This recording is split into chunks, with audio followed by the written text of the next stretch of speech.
வணக்கம் தோழர்களே தோழிகளே, உங்கள் அனைவரையும் இன்றைய பதிவிற்கு வரவேற்கிறேன். இன்றைக்கி நம்ம என்ன பார்க்க போகிறோம் அப்படின்றதுக்கு முன்னாடி ஒரு கொஸ்டினோட ஆரம்பிக்கலான் இருக்கேன்.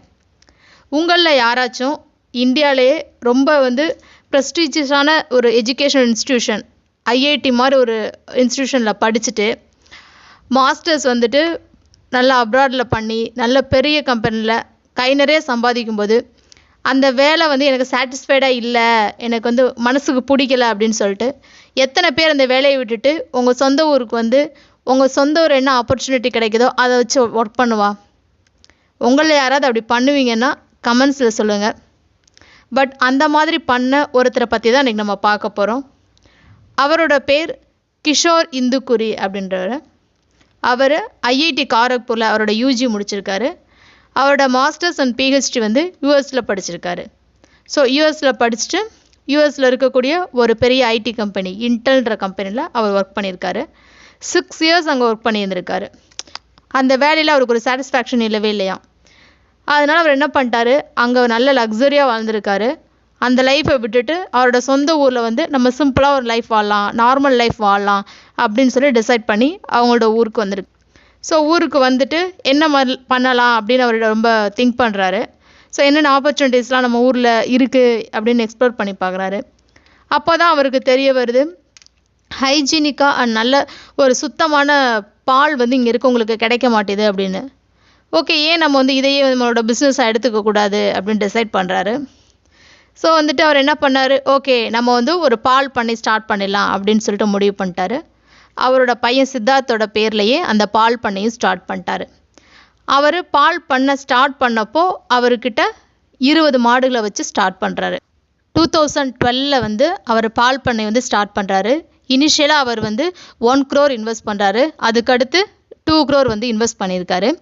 ஸோ அவர் அவரோட மொத்த ஃபேமிலியும் சேர்ந்து தான் ஸ்டார்டிங் டேஸில் ஒர்க் பண்ணியிருக்காங்க. அவங்களே பால் பீச்சுறது, அதை போய் டெலிவர் பண்ணுறது, அந்த மாதிரி விஷயங்கள் எல்லாமே பண்ணியிருக்காங்க. அப்போ அவரும் அவரோட ஃபேமிலி மெம்பர்ஸ் மட்டுமே பால் பீச்சி அவங்களோட கஸ்டமர்ஸ்க்கு டைரெக்டாக டோர் டெலிவரி பண்ணியிருக்காங்க.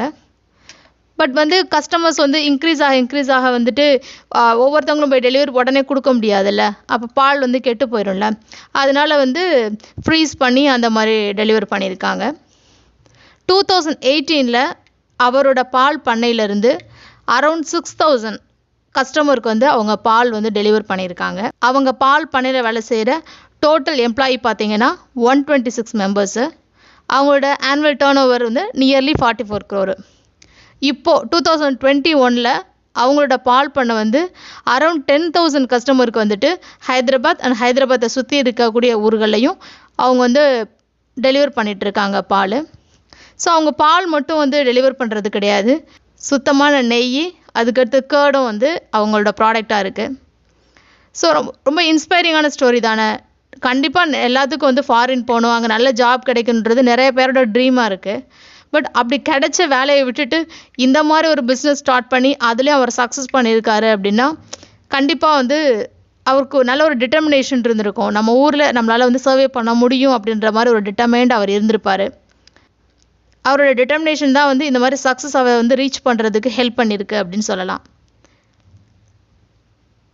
ஸோ நீங்களும் நம்மள நிறைய பேர் நினச்சிட்ருப்போம், படிச்சிருக்கோம், ஸோ நம்ம அதுக்கேற்ற மாதிரி தான் வேலை பண்ணணும் அப்படின்னு சொல்லிட்டு. பட் நீங்கள் பாருங்கள், இவ்வளோ பெரிய இன்ஸ்டிடியூஷனில் படித்தவர் இந்த மாதிரி வேலை பார்க்கும்போது நமக்கு இருக்கிற ஆப்பர்ச்சுனிட்டியை யூஸ் பண்ணி அதில் சக்ஸஸ் ஆகிறதுக்கு தான் நம்ம எல்லாருமே ட்ரை பண்ணணும்.